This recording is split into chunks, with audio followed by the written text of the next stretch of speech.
안녕하세요. 여러분들에게 여름방학 동안 국어 공부의 꿀팁을 전수하고 있는 동인천고 마키라 인천 청량고등학교 강혜원입니다. 희녀쌤, 벌써 오늘 이 쌤튜브의 마지막 시간이라는 거 알고 있나요? 벌써요? 네. 1회차가 업로드된 게 7월 초였던 것 같은데 벌써 5주가 지나서 네. 여름방학이 끝나가고 있네요. 혜원쌤, 여름방학 목표 다 이루셨어요? 저는 원대한 목표가 있었습니다. 뭐죠? 일주일에 한 권씩 책을 읽겠다는 게 저의 목표였는데 시간이 어디로 가버렸는지 알 수가 없네요. 여러분들도 지금 다 부랴부랴 학교에 제출할 독서록 쓰고 있는 거 다 알고 있습니다. 그래서 마련한 오늘의 주제는 책입니다. 오, 진짜 반가운 주제네요.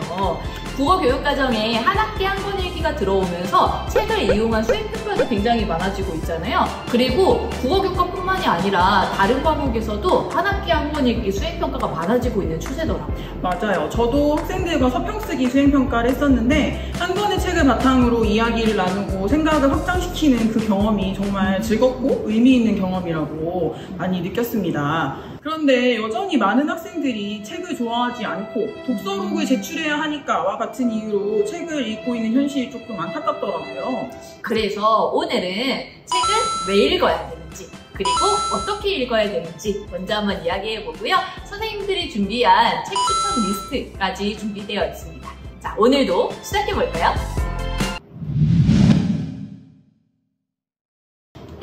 쌤은 책을 왜 읽으세요?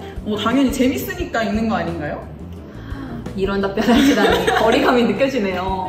사실 거짓말입니다. 왜냐면 요새 책보다 재밌는 것이 너무 많잖아요. 유튜브만 틀어도 재밌는 게 너무 막 넘쳐나는 이 시대에 우리는 대체 왜 책을 읽어야 할까요? 맞아요. 사실 저도 그 생각을 많이 했어요. 그래도 책이 오랫동안 사랑받았던 이유가 있으니까 한번 생각을 해볼까요? 혹시 1회차 때 우리가 소설을 통해서 내가 살아보지 못했던 인생의 2회차를 살아볼 수 있다고 했던 말 기억하시죠? 그럼요. 네, 우리는 이처럼 소설을 읽으면서 내가 살아보지 못한 다른 사람의 인생이나 내가 경험해보지 못했던 시대를 살아볼 수 있습니다. 이를 통해서 다른 사람의 처지에 공감하는 능력도 기를 수 있게 되죠.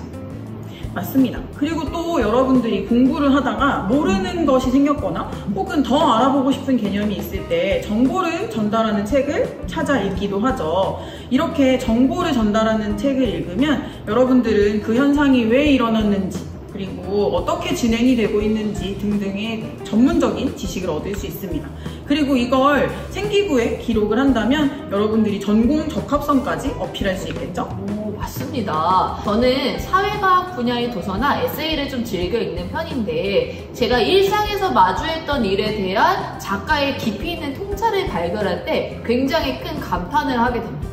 와, 어떻게 이걸 보고 이런 생각을 했지? 라는 생각이 저절로 들더라고요. 우리도 이렇게 책을 읽으면서 그 어떤 하나의 형상에 대해서 깊이 있게 생각한 작가의 생각을 마주하고 그에 대한 자신의 생각을 좀 생각해보는 시간을 가질 수 있고요. 그리고 작가의 생각에 동의하지 않는다면 자신만의 답을 생각해보는 시간을 가질 수도 있겠죠.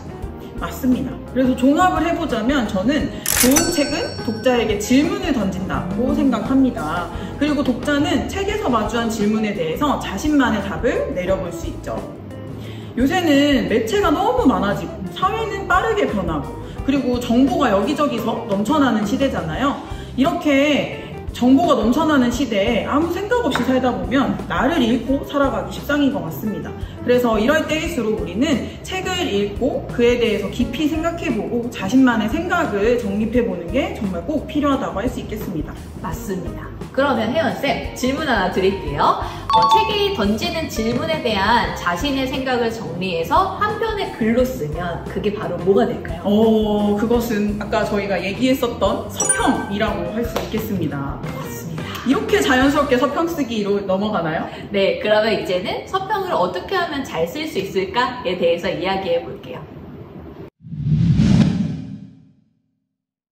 서평 쓰기 수행평가를 할 때 독후감과 서평이 어떻게 다른지 헷갈려하는 친구들이 정말 많더라고요. 독후감은 단순히 책에 대한 감상을 정리한 글입니다.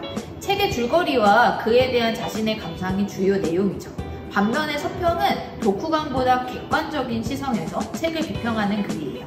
작가의 의도, 책의 주제, 서술 방식에 대한 자신의 해석 및 평가가 주요 내용입니다. 와, 이렇게 들으니까 너무 어렵게 느껴지는데요. 하지만 걱정하지 마세요. 어떻게 하면 서평을 잘 쓸 수 있을지에 대해서 이야기를 해주겠습니다. 잠깐! 그런데 서평을 잘 쓰는 법 이야기하기 전에 먼저 책을 어떻게 해야 잘 읽을 수 있을지 이야기해 주시면 좋을 것 같아요. 맞아요. 사실 선생님들이 여러분들에게 책을 읽힐 때 밑줄을 쳐라, 거기에 메모를 해라 이런 얘기 정말 많이 하죠. 그런데 여러분들은 손을 잘 움직이지 않는 경우가 많습니다. 이렇게 책을 집중해서 읽으면 잘 읽는다고 생각하는 경우가 정말 많은데요. 사실 책은 목적에 따라서 달리 읽어야 합니다. 만약에 취미용으로 읽는다면 그냥 슬슬 읽기만 해도 괜찮아요. 그렇지만 우리가 정보를 파악하기 위해 읽거나 아니면 서평을 쓰기 위해 읽을 때는 그냥 읽어서는 안 됩니다. 지금 보는 것은 선생님이 읽은 책입니다. 상당히 뭐가 많이 붙어 있고 더럽죠? 무슨 표시를 이렇게나 많이 했나 한번 들여다보겠습니다. 우선 선생님은 이 책을 수업에 도움이 되는 부분을 찾겠다는 목표로 읽었는데요. 중요하다고 여겨지거나 선생님에게 도움이 되는 문장에 밑줄을 쳤습니다. 그리고 궁금증이 생기는 부분에 표시하고 그것에 대해서 선생님만의 생각을 적어둔 것을 확인할 수 있네요. 또 밑줄만으로 부족하다 싶으면 오른쪽에 인덱스를 붙였고요. 개인적으로 와닿는 문장이 있는 부분에는 책 윗부분에 인덱스를 붙여 표시를 했습니다. 자, 이렇게 알려주면 밑줄을 대체 어디다 그어요? 라고 질문하는 친구들이 있는데요. 밑줄은 중요한 곳에다 모두 치는 것이 아니라 본인에게 도움이 되는 문장, 작가의 통찰을 확인할 수 있는 문장, 표현이 멋져서 기억해두고 싶은 문장, 사유를 촉발하는 문장, 궁금증을 유발하는 문장 등에 치면 좋습니다. 또 어떤 메모를 할지 도저히 모르겠다고 하는 친구들이 많은데요. 이 메모는 누군가에게 보여주기 위한 메모가 아니니 본인에게 떠오르는 생각들과 의문들을 자유롭게 적으면 됩니다. 또 중요한 건 책을 그냥 휘리릭 한번 읽기만 해서는 주제가 파악되지 않는다는 것입니다. 책을 다 읽은 후에는 내가 밑줄 친 내용 위주로 한 번 더 읽어봐야 책이 전하고자 하는 주제를 확인할 수 있어요. 선생님 같은 경우에는 다시 한번 읽었을 때에도 와닿는 문장엔 형광펜까지 밑줄을 쳐 놓았습니다. 하지만 이거는 단지 하나의 예시일 뿐이고 모든 사람이 이렇게 읽어야만 하는 건 아닙니다. 하지만 선생님은 단 하나 바라는 점이 있다면 여러분이 책을 깨끗하게 읽어야 한다는 강박에서 좀 벗어났으면 좋겠어요. 서평을 쓰기 위해서 여러분들이 책을 읽을 때부터 했던 생각이 책에 기록되어 있다면 서평을 쓸 때도 굉장히 많은 도움을 받을 수 있을 겁니다. 자, 이렇게 열심히 책을 읽었다면 이제는 서평을 작성해 봐야 되겠죠? 서평을 쓸 때의 팁은 정말 많지만 딱 중요한 팁 3가지만 알려드릴게요. 첫 번째 팁은 서평에서 하고 싶은 말이 무엇인지 정할 것입니다. 내가 이 서평을 통해서 하고 싶은 말이 무엇인지 명확하게 정리되어 있지 않으면 서평에 알맹이가 없어서 읽고 나서도 뭘 읽었는지 알기 어렵습니다. 책을 읽고 난 후 생각이 여기저기로 뻗쳐나가서 내가 무엇을 말하고 싶은지 잘 모르겠을 때에는 그것을 모두 백지에 키워드로 적어본 후 가장 이야기하고 싶은 키워드만 살리고 나머지는 축소하는 것을 추천합니다. 또 별점 매기기, 추천 대상과 추천 이유 생각해보기 도 내가 이 책에 대해 생각하는 바를 간단하게 정리하기 좋은 방법입니다. 두 번째 팁은 책 줄거리를 줄줄이 늘어놓지 말 것입니다. 서평을 쓸 때 가장 많이 하는 오류인데요. 서평을 읽는 목적은 줄거리를 파악하는 데 있는 것이 아닙니다. 초반부에 줄거리를 주절주절 늘어놓는 서평은 매력이 뚝 떨어져요. 나도 모르게 줄거리를 줄줄 늘어놓고 있다면 그만 스탑! 소설이라면 이 책은 주인공 땡땡이가 뭐뭐하는 과정에서 뭐뭐하는 이야기이다. 비소설이라면 이 책은 무엇에 대해 어떠한 관점에서 뭐뭐하고 있는 책이다 정도의 한 문장으로 제시하면 됩니다. 세 번째 팁은 개요를 꼭 작성할 것, 고쳐 쓰기를 할 것입니다. 이것은 서평 쓰기뿐만 아니라 그냥 글쓰기 전반적으로 꼭 해야 하는 과정입니다. 글을 본격적으로 작성하기 전에 글의 구조를 짜고 단락의 개수가 적절한지, 글의 흐름이 주제를 잘 전달하는지, 매끄러운지, 일관성이 있는지 등을 먼저 살펴야 해요. 또 글을 다 쓰고 난 후에는 내 글을 다시 한번 읽어보면서 글의 초점이 잘 잡혀 있는지, 흐름이 매끄러운지, 비문은 없는지 등을 점검해야 합니다. 많이 고쳐 쓸수록 더 좋은 글이 된다는 거 꼭 기억하세요. 자, 이제 드디어 선생님들의 추천 도서를 이야기해 보겠습니다. 총 5권인데요.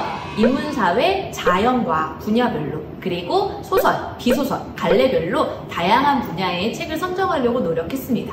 그리고 2021년을 살아가는 여러분들에게 꼭 필요한 질문을 던지는 책을 선정해 보았는데요. 국어 선생님이 추천하는 책 한번 같이 볼까요?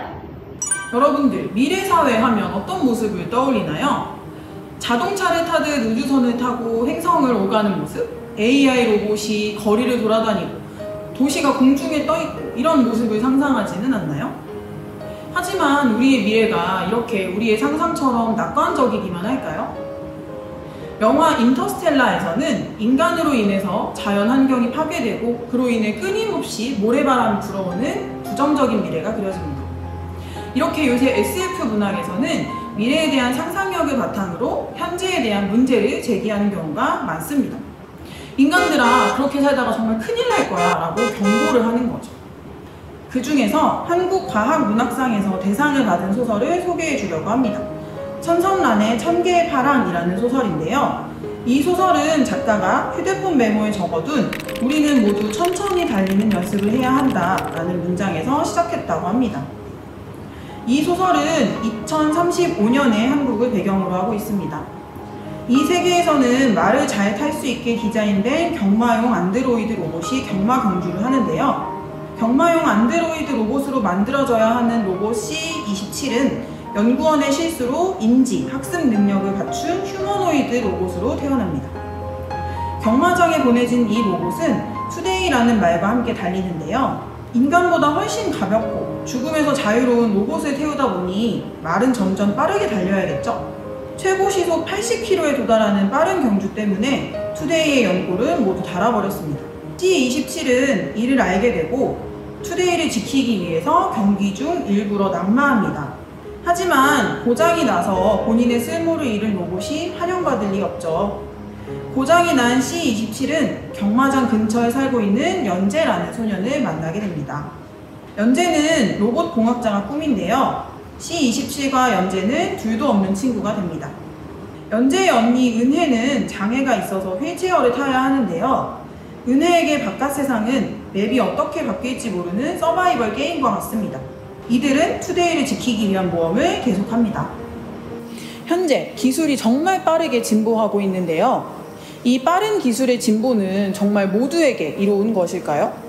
혹시 우리가 놓치고 있는 대상이 있을 수는 있지 않을까요? 이 소설은 우리들에게 기술 발전의 방향은 어디로 향해 가야 하는가에 대해서 질문합니다.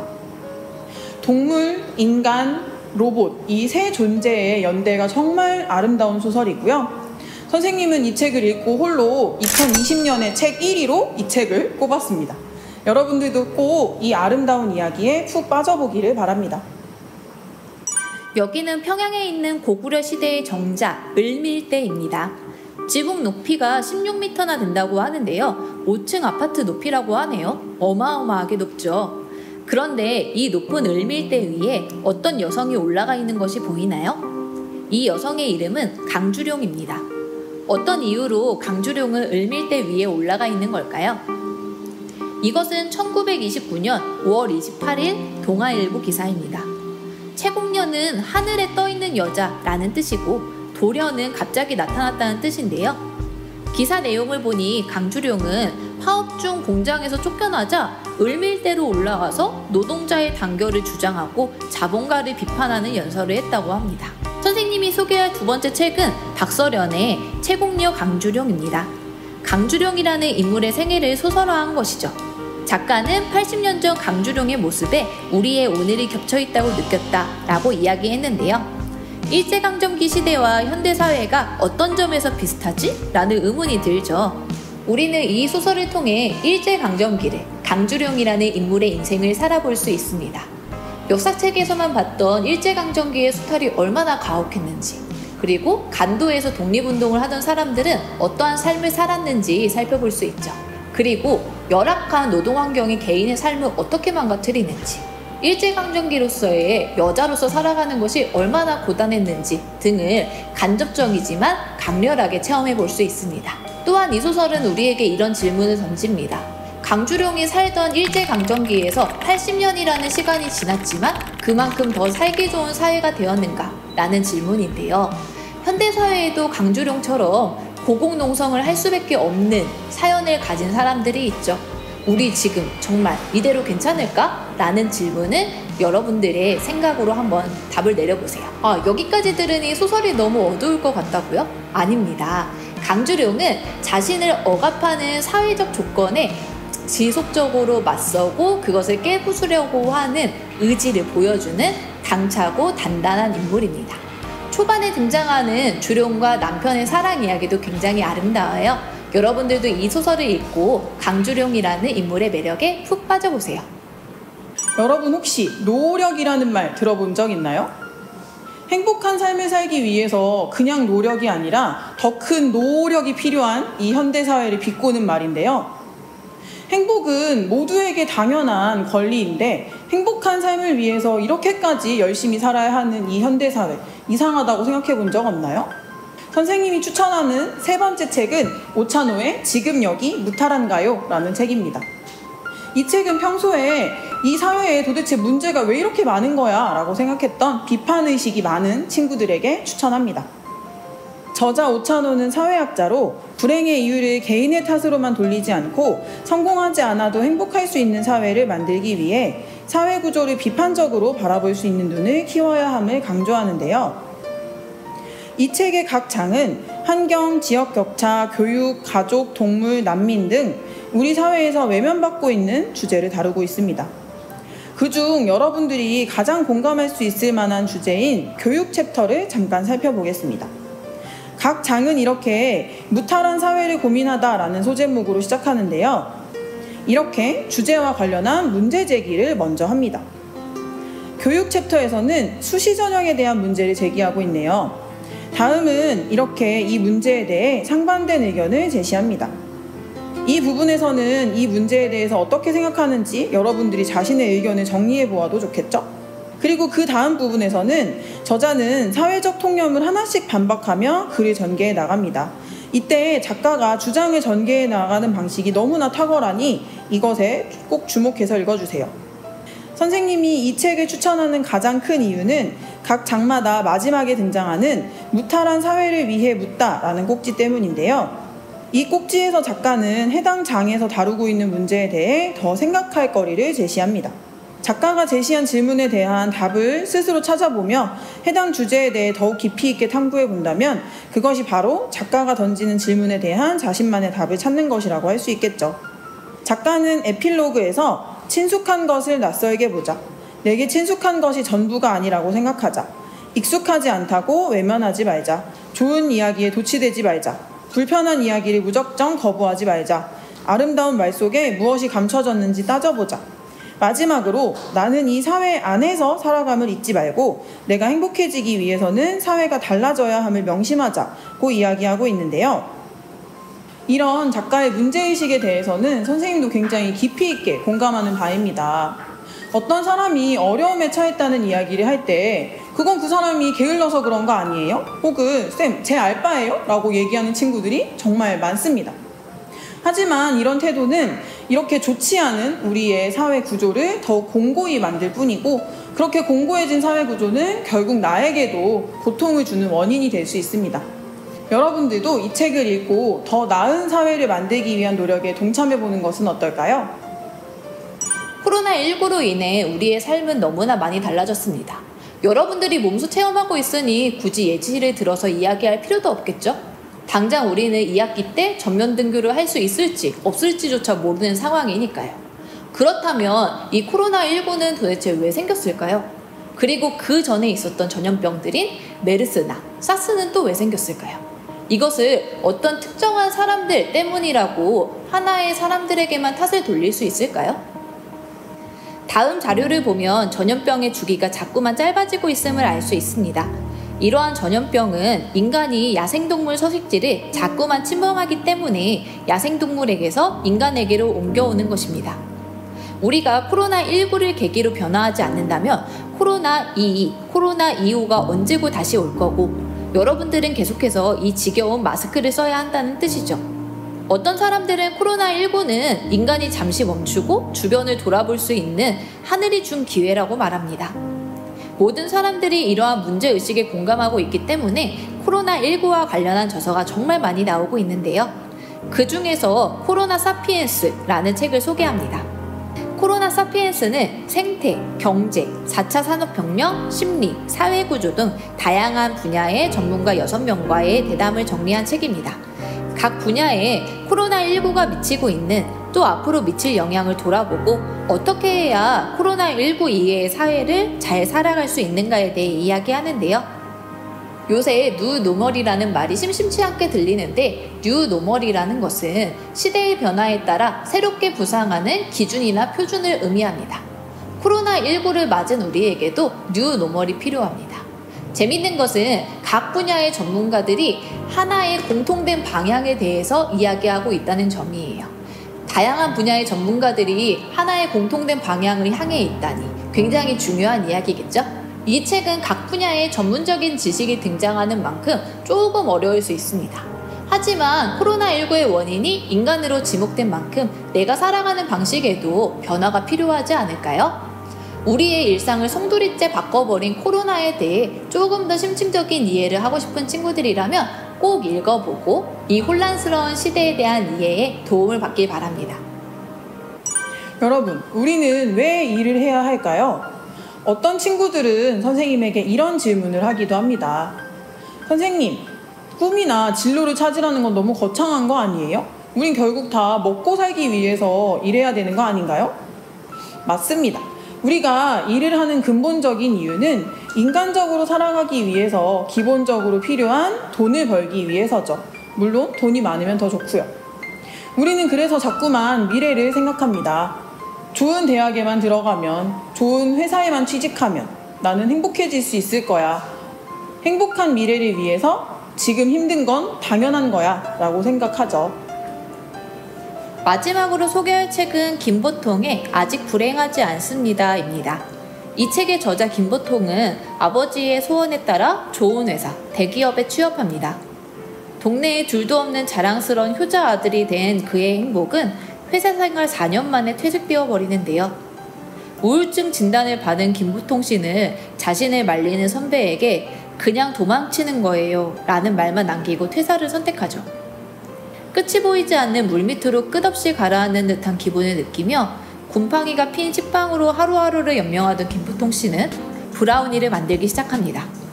맛있는 음식을 먹으며 자신의 존엄을 지키기로 한 거죠. 그리고 그 순간 자신의 인생이 바뀔 하나의 생각을 떠올리게 됩니다. 일은 돈을 벌기 위해서 하는 것이 맞습니다. 무보수로 자신의 재능을 기부하면서 평생을 살아가는 사람은 아무도 없죠. 그렇지만 우리가 인간답게 살아가기 위한 조건이 단지 돈이면 충분할까요? 이 책은 다꾸만 질문을 던집니다. 월급이 보장된 아무 회사에나 들어가면 지금 힘들어도 조금만 더 버티면 다른 사람들이 맞다고 하는 길을 따라가면 과연 나도 행복할까? 김보통 씨는 매일 자신에게 묻는다고 합니다. 지금 나는 불행한가? 라는 질문을요. 그리고 이야기합니다.